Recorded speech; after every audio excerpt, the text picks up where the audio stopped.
Okay, can I show you something here, please? Before other groups come in, so sometimes we can't explain because of the service.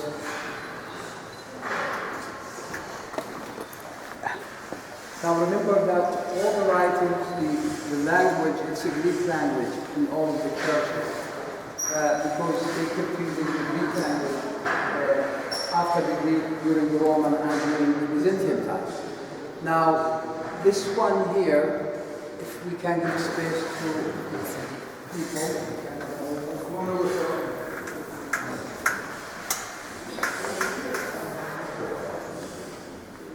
This is what we found was covered by those pieces on the wall here. You see, all of them like very geometrics, there's no images at all. It was covering the whole floor here. And as you see how beautiful this piece in great condition, there is like 1, 2, 3, 4 lines here. Each one is explaining something. Like on the first line, we can see 2 shepherds trying to protect their animal in the back from wild animals like a lion or a tiger. It maybe they want to show us that these kind of wild animals were available in the region at that time. In the second one, you see 2 hunters riding their horses, this one, and they're using hunt dogs with them hunting wild animals. This is not elephant, as maybe some will think. This is like a bear. Look, he's turning his face, and that's the left hand, right hand here. All right? Now, the third one, the shepherd sitting down, watching his fat tail, sheep, goat, eating, also, and telling us fat tail were available, the goats also, they were available. What's completely different is the last one. Yeah. The last one, we see animals not from this region. We see animals from Africa, ostrich, zebra, and giraffe. This is not a camel. It looks like camel in the design, but it's giraffe. In fact, they said that the ruler of the region here had a hobby to collect animals. So some of his friends in Africa sent him animals with some African people with him. Easy to see them with the afro hair are very clear. And they said that when they came down to the region, they lost the giraffe. So when they started to explain to the artist what animal they lost, the artist designed it this way. Looks like camel, but it looks, the decoration of the skin talks about giraffe, but it looks like camel. The others say about this one that also maybe to prove how Christianity spread in Africa at that time. So 2 says about the last one here. But look how beautiful this piece is. We're still in a great condition. That was the practice one of the time, and they moved into the other name on that corner there. So the people did a great job in do a lot of restoration and decoration here. Please enjoy your pictures, and after that we will walk outside to see where the music at, the direction of where the music and stay designed from the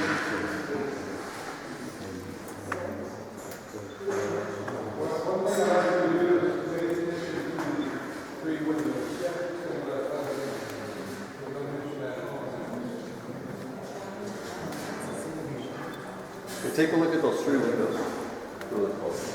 Carl's got that.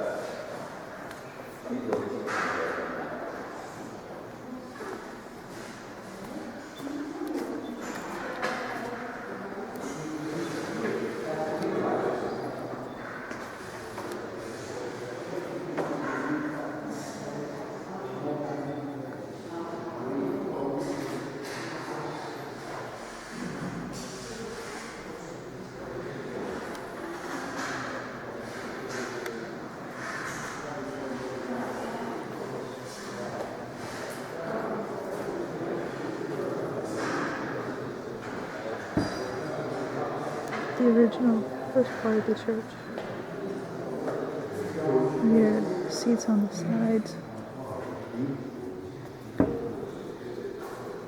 Then it expanded out to the left and the right.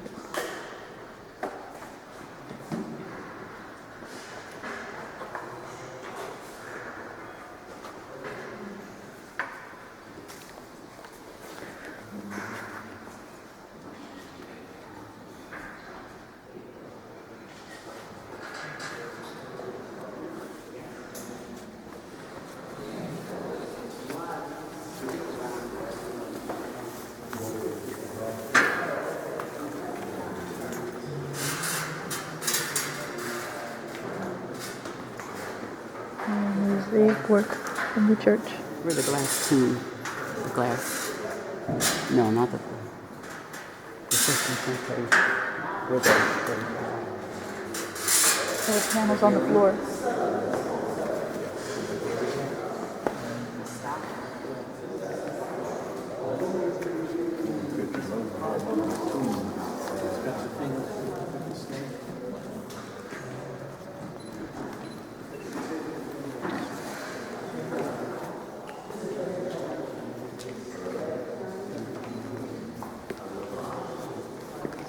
It's covered up. Just covered up with sand.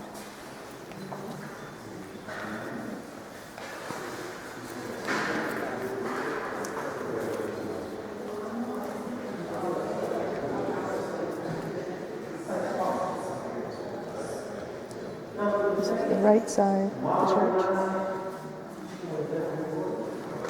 And this is on the floor.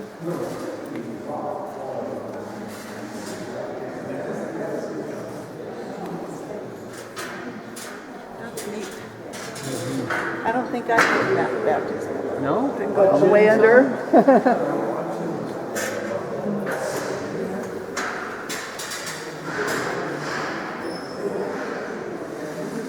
And there is a baptismal. Here's the two of the baptisms. Yeah.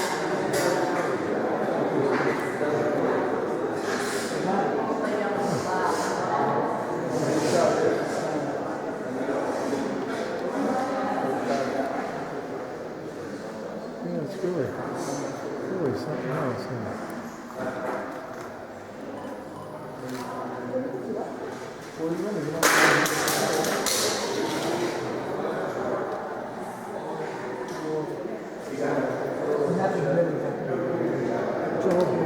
You sure? Yeah. Well, you didn't done it, right? They just do the West Bank.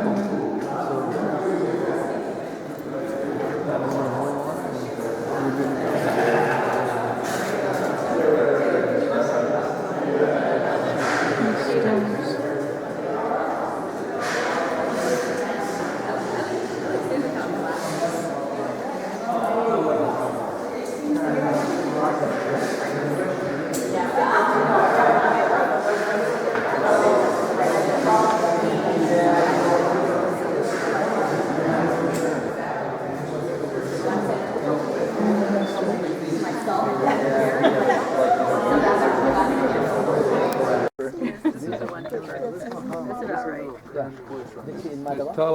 Tell our moms down there.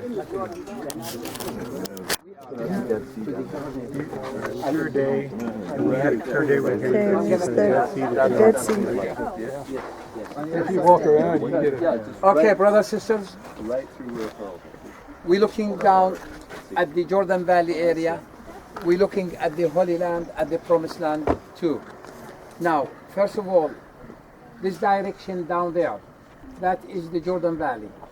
And I don't know if you can find like a dark line coming from the north. Sometimes it's very clear, sometimes it's not. But if you concentrate in the middle, a little bit farther, there's like a black line coming down. That is supposed to be the Jordan River. Now it's hard to see it clearly, but I can see it because I know where is it, you know. Now it goes direct and linked with the Dead Sea. You see the Dead Sea? Here's the beginning of the Dead Sea, goes down 42 miles to the south of the country. Now, if you look at that direction of my hands, that direction is Jerusalem. It's quite hazy today up there, that usually when it's clear, easy that you can see something from the city from here, like towers or whatever. In the night time, easy to see all the lights of the city. And in fact, Jericho is behind the river.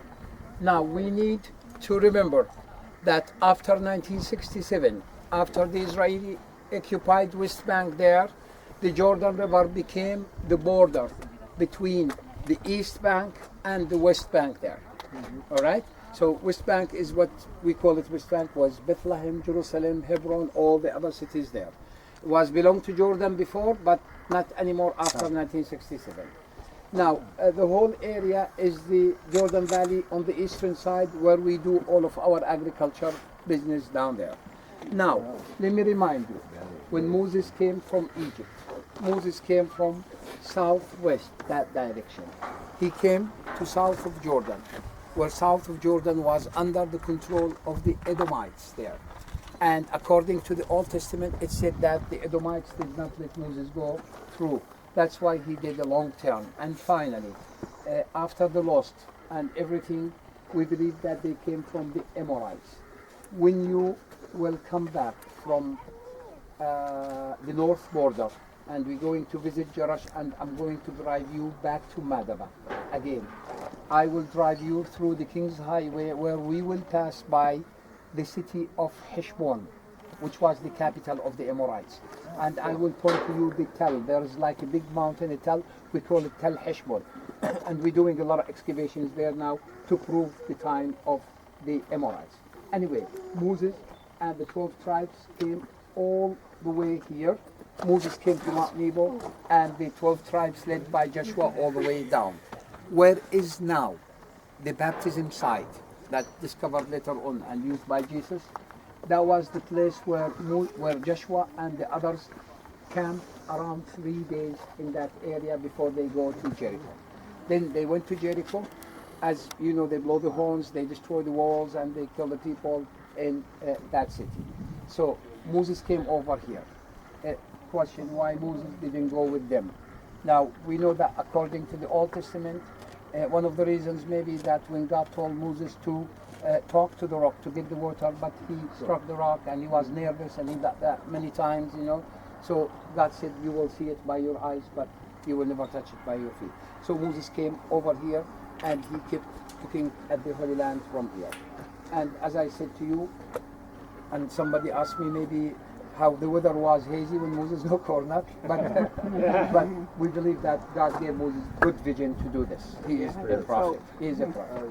Now, the temple over here with a snake around it, done by the Byzantines, and they added by the Franciscan, and they added the cross on the top of that one. Now, let me remind you that when the people lost in the desert, they lost for 40 years. You know why? They were complaining. No, they didn't have a guide with them. You know?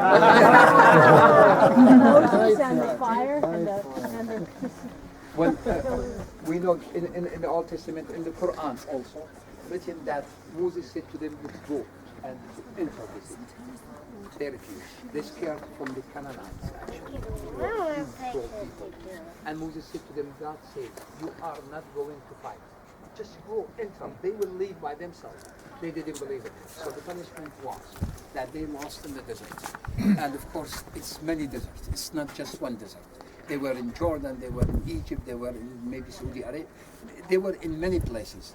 And the loss was very hard because when they used to start going from one point and wandering something like 3-4 years, then they find themselves on the same point.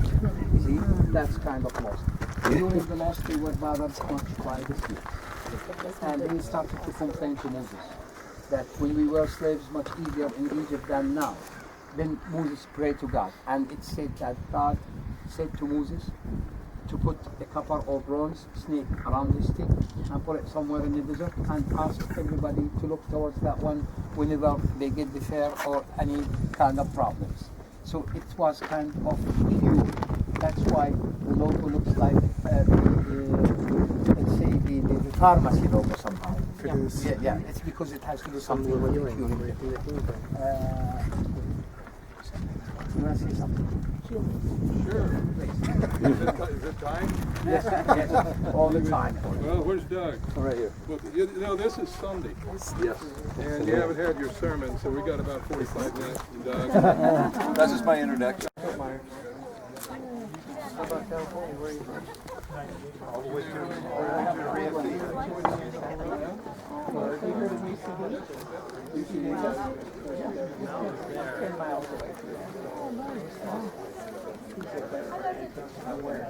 Yeah, I've been there once. Long step.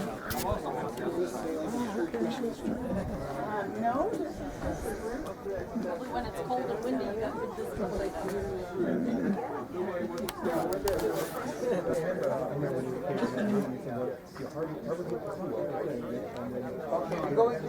Just as Moses lifted up the serpent in the desert, the Son of Man must be lifted up, so that everyone who believes in him may have eternal life.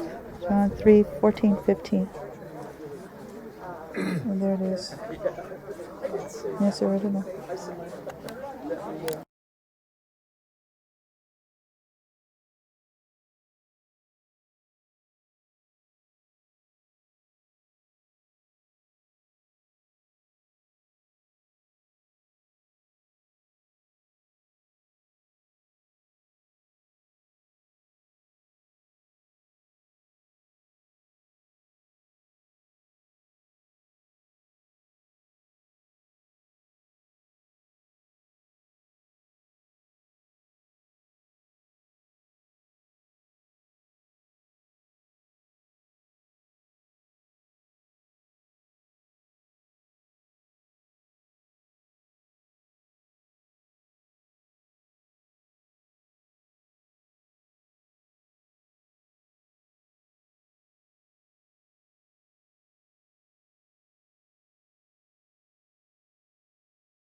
First stop in Israel is Timna.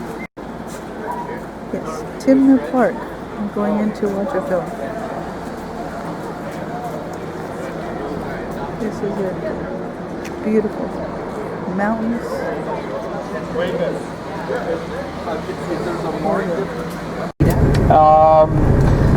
And working with the copper mines, which was one of the main leading industries in the land of Israel, extracting the copper and using it for many different purposes. So when we talk about the Egyptian pharaohs, Thutmose and Shishak, we're talking about 1800 BC, 1800 years ago, before Christ, of course.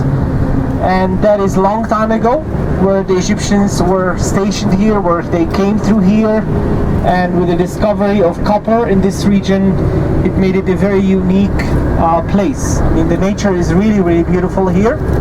As we drive through the park, enjoy the views. Of course, it's going to be on your right side and then on your left side. Well, you'll see different shapes and different colors of mountains.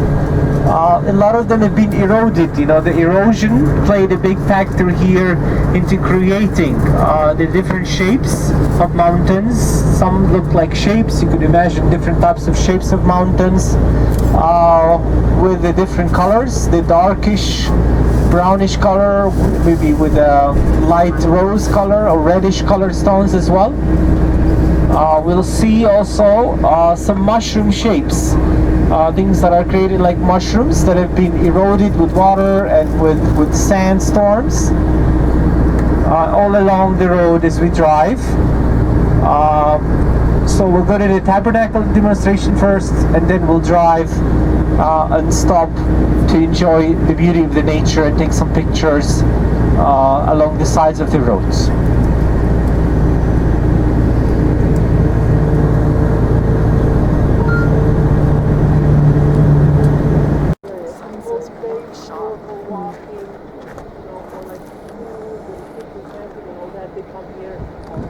Mushroom formation.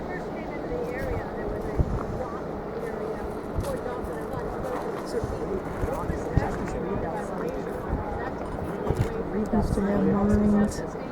On the side here. Well, there would be bits, there would start talking about the two columns or so. Right. There would be actually areas where there would be shops and places where they would be food. Yeah. There would be nature areas. Get here early. This one's yeah, I think.